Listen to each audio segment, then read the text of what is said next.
For decades, Volkswagen was more than just a car company. It was a national symbol, a reflection of German precision, pride, and industrial confidence. The company that gave the world the Beetle, the people's car, had grown into a global giant. When you bought a Volkswagen, you believed you were buying honesty in engineering. The idea that form, function, and responsibility could all exist in one machine. But history has a pattern. The higher the trust, the deeper the betrayal can cut. In the early 2000s, the automotive world was in transition. Climate change was a growing concern, fuel prices were unstable, and governments across Europe and North America were tightening emissions laws. Car companies needed new solutions, new ways to be seen, not just as manufacturers, but as innovators for a cleaner future. Volkswagen wanted to lead that future. Internally, they set a simple but incredibly ambitious mission: become the largest car manufacturer in the world. Not second place, not almost. Number 1, bigger than Toyota. Bigger than General Motors. Bigger than everyone.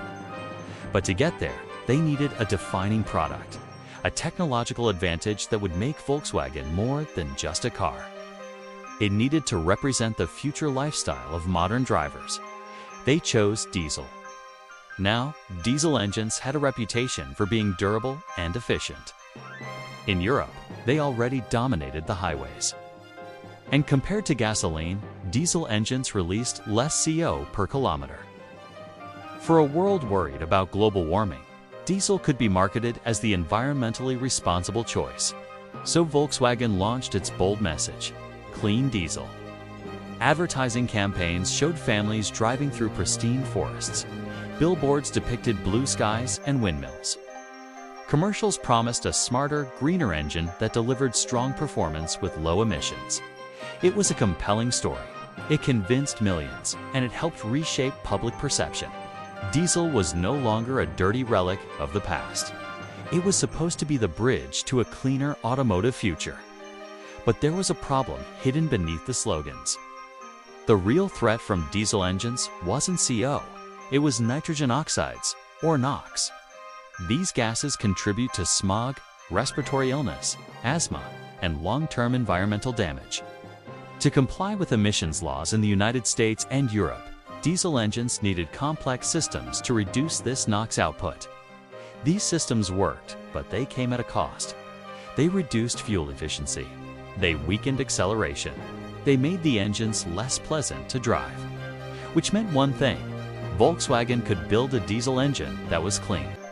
Or they could build one that was powerful and efficient. But they couldn't do both.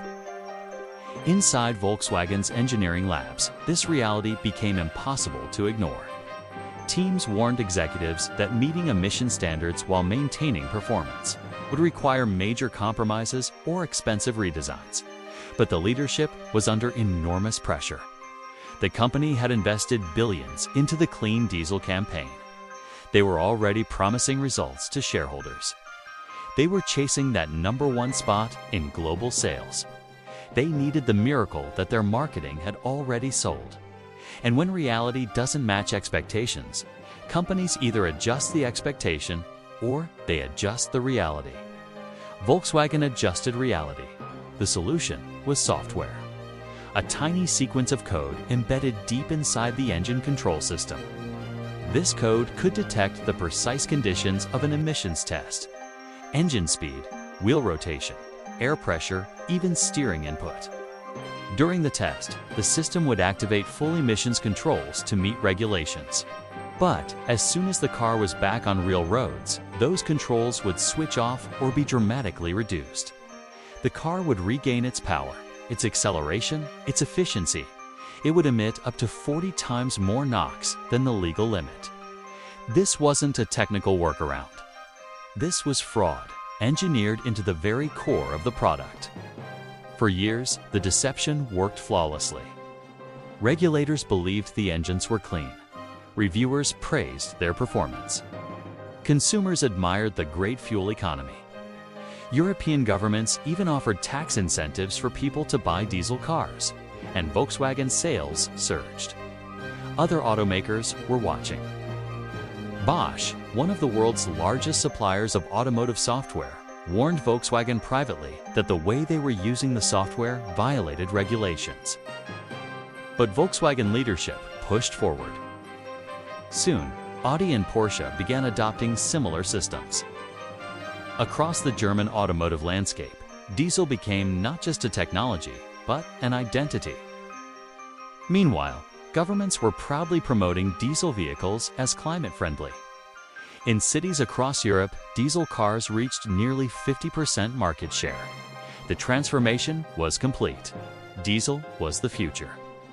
Until a small research team in West Virginia interfered with the story. In 2013, the International Council on Clean Transportation funded researchers at West Virginia University to test diesel cars on real roads, not in labs. They wanted to prove just how clean diesel had become, especially in the United States. But the data didn't match the claims. The emissions numbers were drastically off. The researchers didn't accuse Volkswagen directly. They simply published the data, and the data spoke for itself.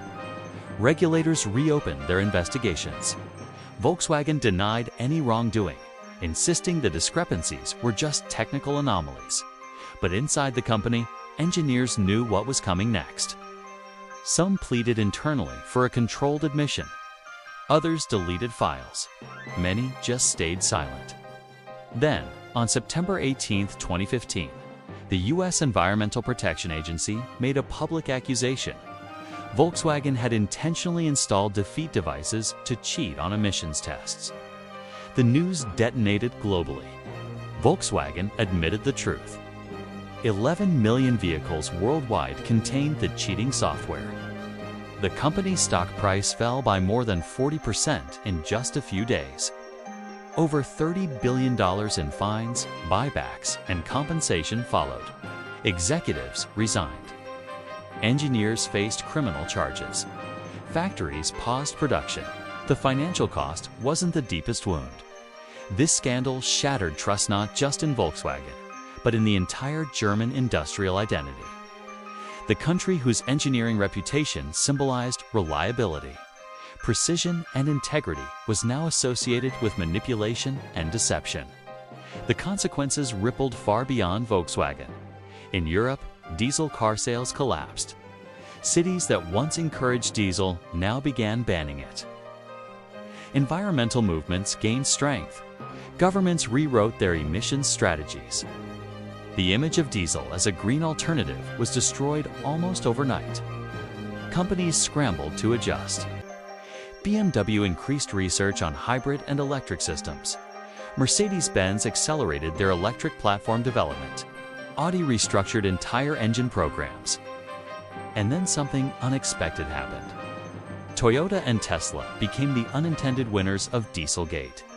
Toyota had invested 4 decades in hybrid technology. When diesel collapsed, hybrid demand surged.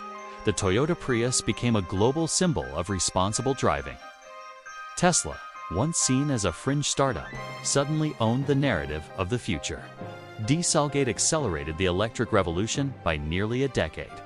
Money, talent, and regulation all shifted toward electric vehicles at a speed no one could have predicted. Volkswagen was forced to reinvent itself.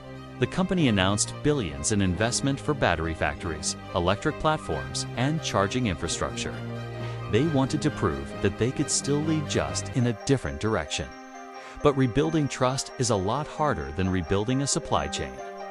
The Dieselgate scandal revealed something much larger than a software trick.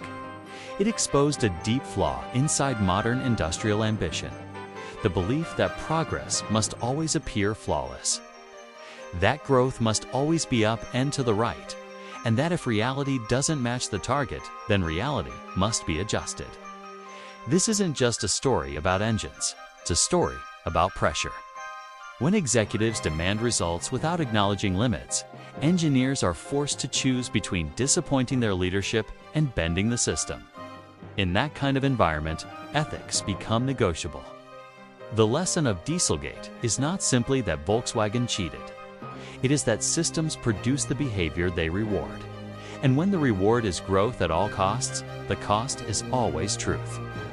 Today, diesel is fading, electric is rising, and Volkswagen wants the world to believe in its transformation.